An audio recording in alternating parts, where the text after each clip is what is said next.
Hi, friends. Okay, so this is the last lecture that you will be receiving from me, and the topic will be rubber dam utilization in pediatric dentistry. So, not as long as a lecture. The objectives basically is to understand the different isolation modalities, to know the advantages, disadvantages of using the rubber dam, to know the contraindications for using the rubber dam, and to know the armamentarium associated, and to understand the technique for the rubber dam placement. A little bit of the background. Um, Proper tooth isolation during restorative procedures is vital, which we talked about a little bit in the restorative lecture. Anything that obscures the operative field negatively impacts the operator efficiency and effectiveness. So visibility, this is something very important to note. Visibility, patient operator safety, infection control, and the physical properties of dental materials are all compromised when proper isolation is lacking. All right, so isolation options. You want to make sure that the material is absorbative, making sure that it can evacuate the area from any type of liquid, and it also should act as some type of barrier. And the examples are listed right alongside of those characteristics. It can also be a combination of all of the above, and you can also utilize indirectly use some drugs that can help to dry out the mouth. All right, it is important to know that the rubber dam was introduced by Dr. Stanford Christy Barnum, so that's definitely something you should know. Application method was then pushed forward by Dr. Hodgson in 1870. So our isolation options would include a rubber dam, cotton roll holders, and dry angles. So the dry angle would be pictured at the top right and the bottom as well. As you can see in the picture, there's a rubber dam that is used, and it has also another component that we'll talk about, which is called a wedget, and that's kind of a plastic material that'll kind of help to ligate the rubber dam in place. And we see the cotton rolls and then also the cotton roll holder. The cotton roll holder I like to use if I don't have another type of isolation system when I'm doing sealants by myself. Okay, so advantages of the rubber dam, something very important to pay attention to. It helps with better access and visibility of the working area. It saves time, like we talked about previously. It does help with moisture control. It prevents ingestion or aspiration of any dental material or tool that is used. As you can see in the picture on the right-hand side, that is a endophile that the patient accidentally swallowed, and they had to do a chest x-ray. So you never want that to be you as a practitioner. So rubber dam also protects the intraoral tissues, and it also protects the gag reflex from being triggered.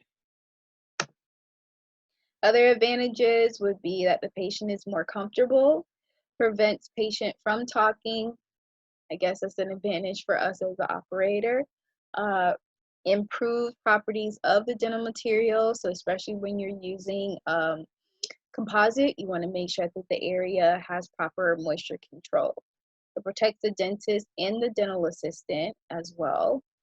So that way the patient is not either, either spitting at you or something to that extent, where it kind of helps to protect both operators. It also minimizes the aerosol, so that's another way that it does protect the operator. So in case if anything kind of aerosolized, like in the air, at least the rubber dam can catch some of that, as well as your proper PPE that you should be wearing. and it also increases operator efficiency. Disadvantages would be the patient cannot speak. So if anything should be wrong with the patient, they need to cough, or they feel like they're about to throw up or vomit, you can't really tell unless the patient is like jumping out of the chair or they do some type of hand motion. If a patient is claustrophobic, you may not want to use this. It can be time consuming if you are not applying the rubber dam correctly. Okay. Sensitivity to teeth for some time after treatment, especially with the rubber dam clamp or retainer, if you want to call it that, around the soft tissue area. So once the anesthetic wears off, you may have some pain in that area. So I usually tell parents to give the patient some Motrin over the counter at least within the hour or two before the anesthetic wears off. Okay, and then sometimes the patient just does not want the rubber dam at all. Okay, other contraindications for using the rubber dam. Now, more so than before, we have a lot of non-latex dental material type of things that we use, but you may, in rare instances, do have one that is not latex-free, and you may end up having contact allergy as pictured on the right-hand side with this patient. It's not good for metal or ceramic crowns, especially if you're trying to seat them in a certain way. You may not want to use a rubber dam, especially if you're using the individual hole punch method. Teeth that are not fully erupted, especially if you cannot get the clamp on there fully, even if you're using the apically positioned rubber dam clamps and they still don't hold, you may not want to use a rubber dam, or it's harder for you to use a rubber dam. On any teeth that are malpositioned, once again, you aren't able to get the rubber dam clamp on there, so that kind of impedes on moving forward with treatment. And then also with mouth breathers, you don't want to put anything that's going to obstruct their normal way of breathing. So you may have to move forward to do another type of to be in another type of setting to perform the dental treatment that you want. And then also patients with respiratory issues as well, you may want to steer clear from using a rubber dam. As far as the armamentarium goes, you do have the dental dam sheet, the stamp, the punch, the clamps, floss. Floss is very important. You have the dental lubricant. You want to shy away from anything that has Vaseline, anything that's going to chemically alter whatever it is that you're going to be utilizing to restore the tooth. Okay, you also have the forceps, scissors, and also the rubber dam frame. You may also want to use what we call a wedget, so it's a stabilization cord. It's easy and quick, and it helps with the retention as stated before. It's an alternative to clamps, especially for the anterior teeth, and it is available in latex and non-latex. And with the rubber dam frames themselves, they do come in 3 different forms that you can choose from. And you can see that the pictures are there. With the frames, they do definitely range in terms of like its thickness and the colors, and then when you can actually use them depending on the treatment. Majority of them are autoclavable, so that's a good thing. And then what we didn't talk about was a dental dam napkin itself. So applying the napkin under the dental dam improves comfort and absorbs the moisture. As far as the rubber dam sheet itself, it can be latex or non-latex, as we talked about before. If it's a non-latex material, it's usually a silicone. It does come in 2 different sizes in terms of its dimensions, so 5x5 or 6x6. There's different varying thicknesses, so you have like a 0.006 to like 0.01 inch type of thickness, and they do have different colors. The thinner rubber dam sheets are usually the ones that are utilized for endo. I'm not quite sure exactly why that is. I have to go back and research. So the larger size are usually better in restorative, in isolating multiple teeth. So if you're doing quadrant dentistry, you may want to get a larger sheet. I think it's thinner for endo because you're really only isolating one tooth at a time, so you don't need it to stretch so much. As far as a rubber dam clamp or retainer, there are multiple types. There are the winged clamps and there are wingless clamps. As you can see from the picture, the wingless clamps, they don't really have the four pointed um, outer portions of them like the winged clamps do. Those are usually harder for you to get the rubber dam around in terms of them just being seated throughout the procedure. With the winged clamps, you can kind of massage a rubber dam underneath the little four prongs, pointed prongs, and then it's able to stabilize them just a little bit better. Okay, so the clamp is going to help to anchor the dam to the most posterior position to be isolated, and it's used to retract the gingival tissue. So that's where you may end up having soft tissue trauma if it's not seated correctly, or even if you do seat it correctly, the patient will still have that sensitivity.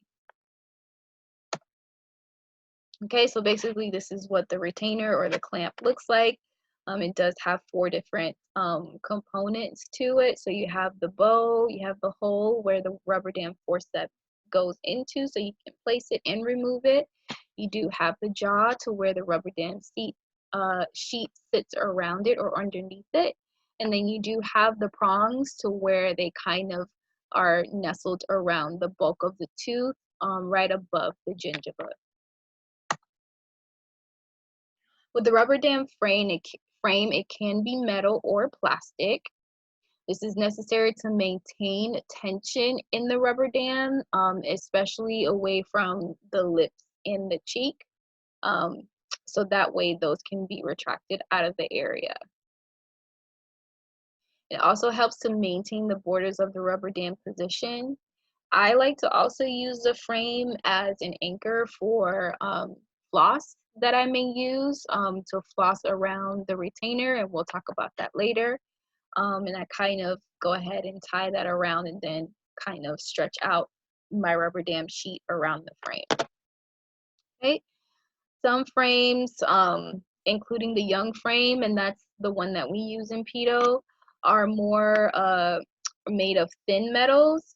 Others, including the Nygaard Osby or the Starlight frame, are more plastic. And I think the more plastic material, from my recollection, is what I used in endo a lot. So in comparison to the young frame, the latter have the advantage of being transparent. On the other hand, they tend to be a little bit more bulkier. So dental floss, my special friend. I love dental floss because it just helps so much, especially during treatment. It decreases anxiety for me as an operator and my assistant as well, because if we can't find the floss, that means we can't find the thing that it was attached to. So I like to tie floss around my clamps, as well as any cotton rolls, gauze, whatever it may be that goes into the patient's mouth that is loose. Remember, we talked about that. So dental floss should be approximately 12 to 18 inches long. So the longer it is, the easier it is for you to grab it, especially if the patient accidentally swallows it. If you can gently bring that back up without causing any soft tissue damage in the back of the patient's throat, that would be great. If not, then you're having to go to the emergency room and taking a chest x-ray. So that way it can be removed without causing any underlying damage, okay? So there's different ways to ligate the floss around.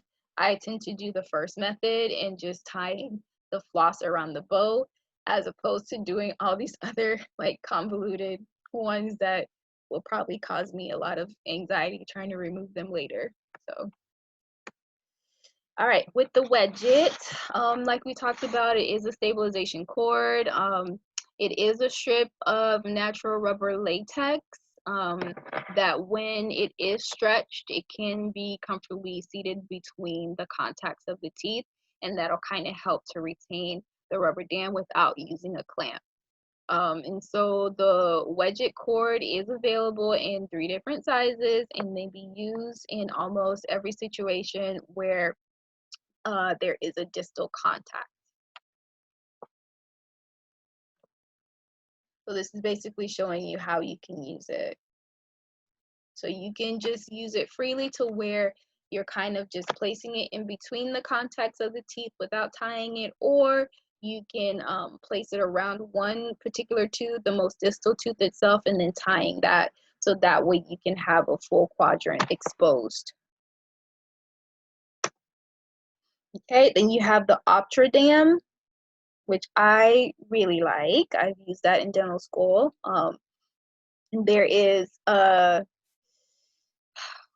there's one component about this, excuse me, that I really do love, is the fact that it does have a built-in frame, and it also has a built-in retractor. So it will retract the cheek and the lips at the same time as you're doing the work, and you don't have to worry about having an assistant, and you can go ahead and move forward with the procedure. If you have a suctioning type of system, then that can help too, to where you can do solo dentistry or two-handed dentistry. Okay, so there is the Insti-Dam. So the only difference between the Insti-Dam is that it doesn't have a built-in retractor. So you need to make sure that the tongue and the cheek are kind of, and the lip are out of the way, so that way you can optimally move forward with treatment. Liquid dam. So with the liquid dam, this has been used on me, and I've used this on patients as well, especially when it comes to whitening, or even some form of deep cleaning, or even with the icon that was spoken about in the SDF or fluoride lecture. You can go ahead and use this liquid dam to isolate and dry the area without having to put so much in the patient's mouth, especially if they're the type to be claustrophobic. So as I stated, you can definitely use this in bleaching, in other procedures requiring intraoral protection, and to even block out undercuts prior to taking impressions. You can use the cool dam. Okay, so basically you place it in the area that you need.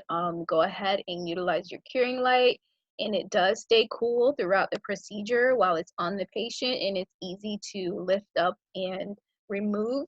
So it's kind of like when you do the charcoal mask on your face, that kind of dries up and then you have to peel it off. It kind of has that same consistency, but it doesn't attach or hurt the gingiva like the mask does with your skin. All right, so steps to placing the rubber dam. So this is where you're either saving time or you're taking too much time with the rubber dam, where it's not your friend. So you need to make sure you have the right clamps selected, and I'll kind of show you guys how I figure out what clamps to use in which quadrant. And then you also want to make sure you have the proper hole size punch for the tooth or the teeth in question.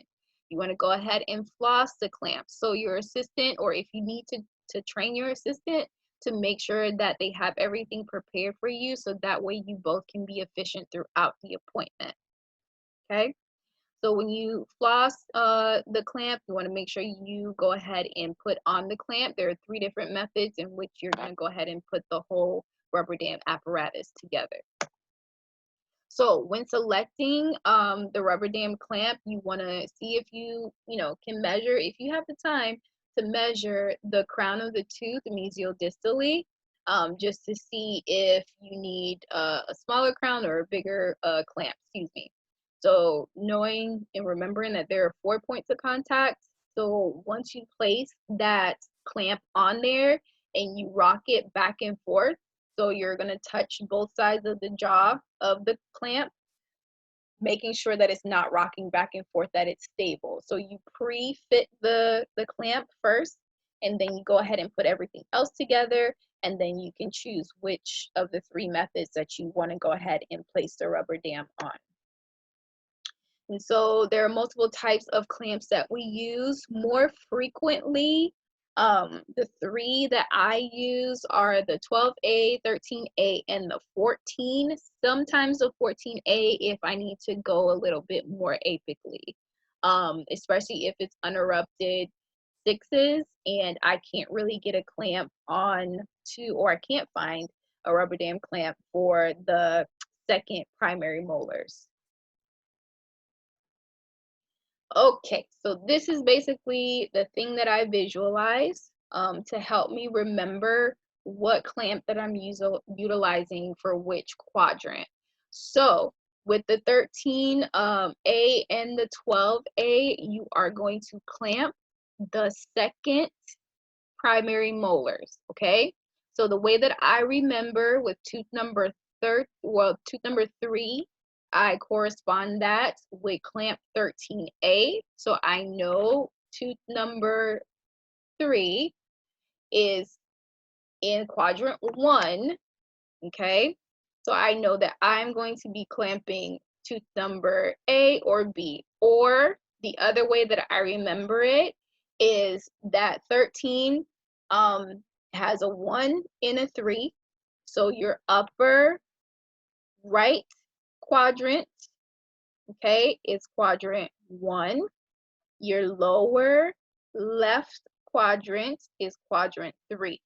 So I know that clamp number 13A is going to correspond with 1 and 3. That's all I remember, and then 12 is going to fit in with the rest. 12 has a 2 and it's going to go in quadrant 2. What else is left is 4, and so I put either 12A in quadrant 2 or quadrant 4. Okay, so start over. Sorry. So your upper right and your lower left, quadrants 1 and 3, are going to correspond with clamp number 13A. Okay, and then you want to clamp the second primary molars. So it has nothing to do with the permanent molars, as I stated before. So my apologies in regards to that. So quadrant 1 and 3, clamp 13A. All right, so moving forward. And then the other thing, if you don't remember this little shortcut, just look at the clamp itself, okay? So there is a wider portion where the prongs are. You'll see that the wider portion corresponds to the buccal, and the more narrow corresponds to the lingual. So just fit it how you're supposed to, and remembering that the bow portion where the number 13A is written is going towards the distal, okay, pointing occlusally. So that way you know. So the way that this clamp is positioned, I will correspond it with tooth number K, which is going to be in the lower left-hand quadrant.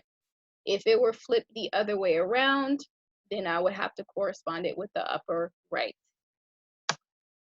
All right, making sure that you're choosing the right hole punch, okay? We all know that the punch itself has multiple different holes in there, so you want to make sure that the right hole corresponds with the right tooth. If it's too big, you're going to have leakage issues, especially if you're using a lot of water and then you're drowning the patient and there was no use of even using the rubber dam in the first place. All right, so placement guides, ideally the tooth to be retained should be the most distal tooth, okay? When operating on posterior teeth, isolate anteriorly to include the lateral incisor on the opposite or oppositioning, or the lateral on the contrary side or contralateral side in the arch, okay? So if you're gonna go ahead and do a restoration on K and L, you may want to extend that rubber dam, if you're going to do quadrant dentistry, all the way over to Q if need be, okay? Sometimes it doesn't require that. The distance between the holes is equal to the distance from the center of one tooth to the center of the adjacent tooth. So just making sure that the holes are equidistant from each other.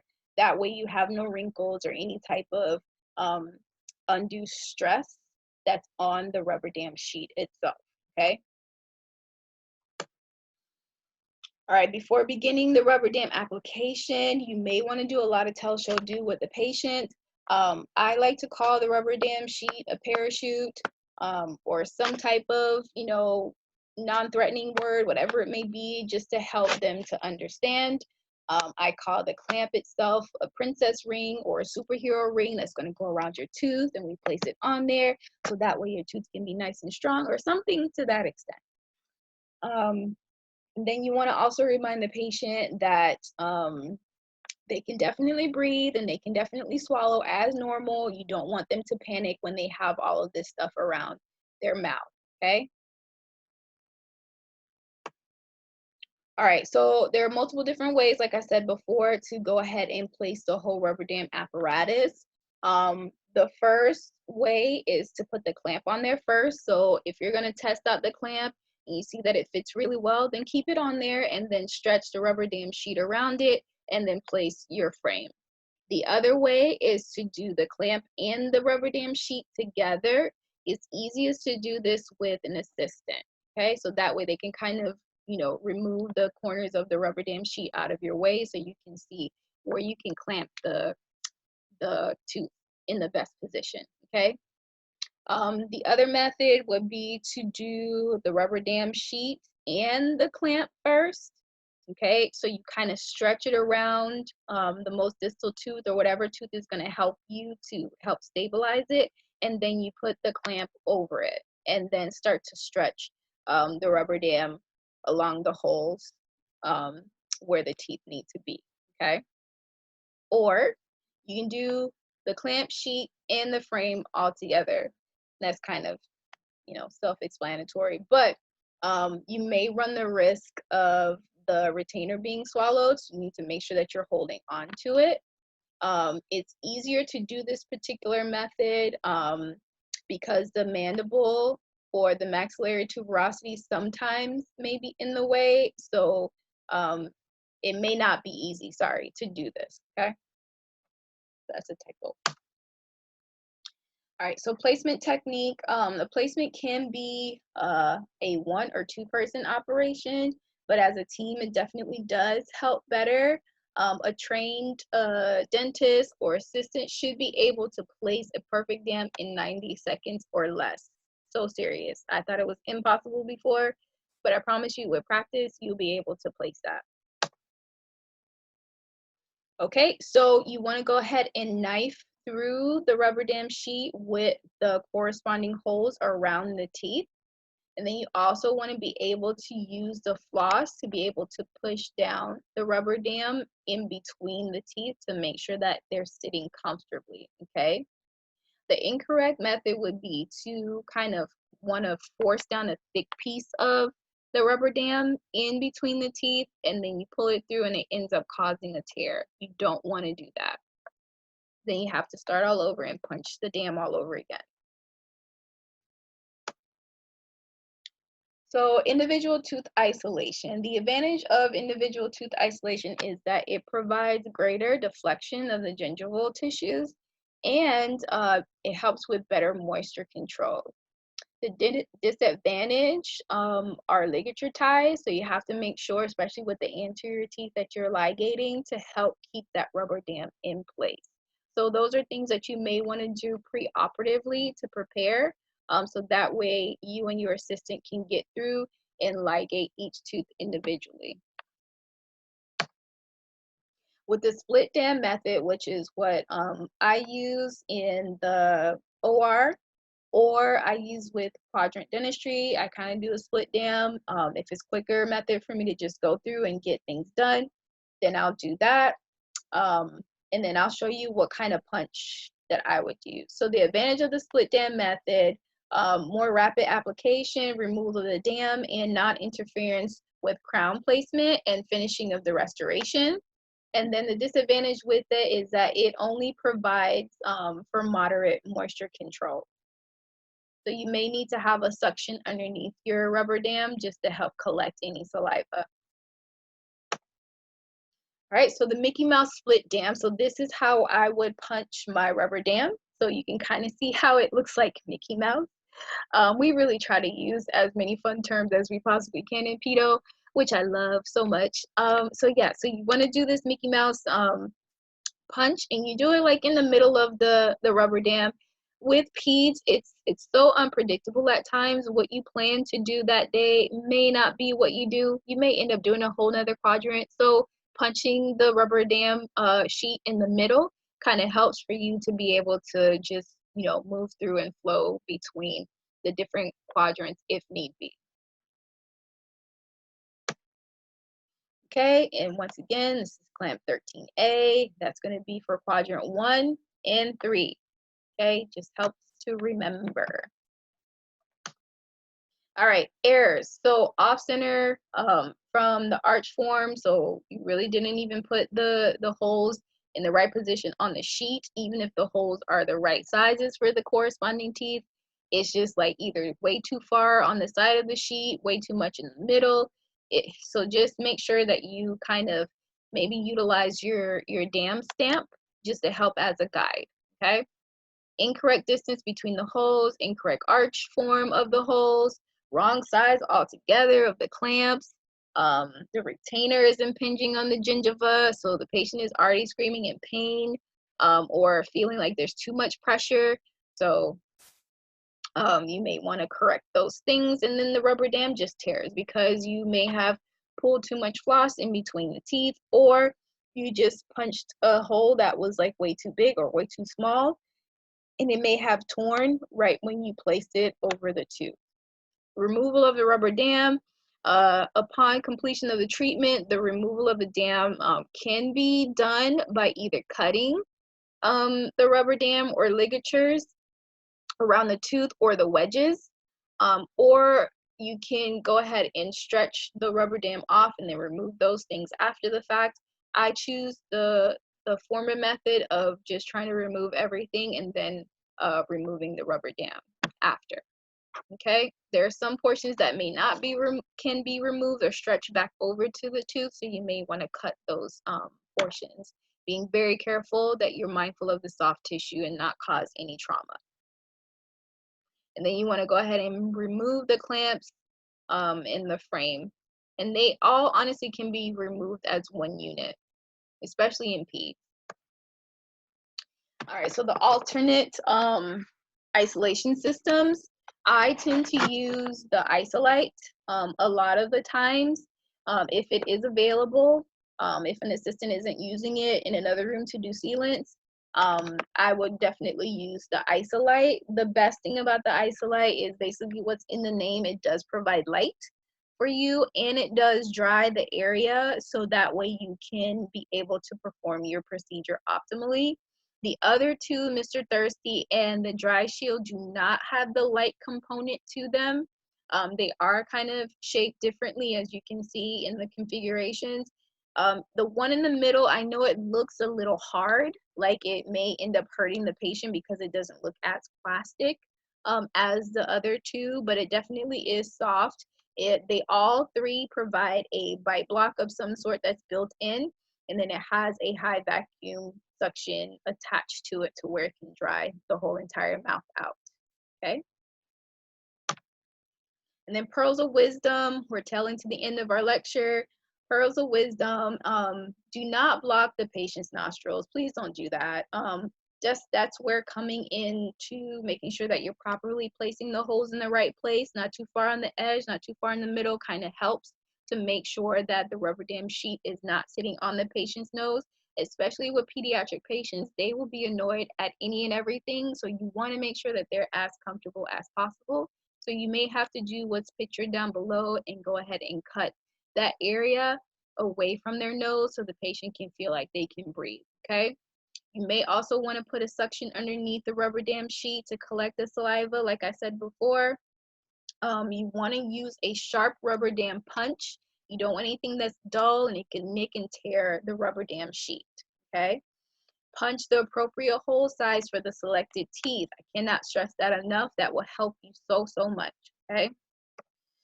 And then also you want to use a water-soluble lubricant. I know I said this in the beginning. You don't want to use anything that is petroleum-based like Vaseline because it can contaminate the dental material, okay? Liquid soap can be used as a lubricant, but sometimes the taste is off, and if the patient tastes something bad, then your whole appointment appointment may go awry. The rubber dam napkins do prevent direct contact between the rubber dam sheet and the patient's cheek, so that could be something that you may want to purchase and consider in the future, okay?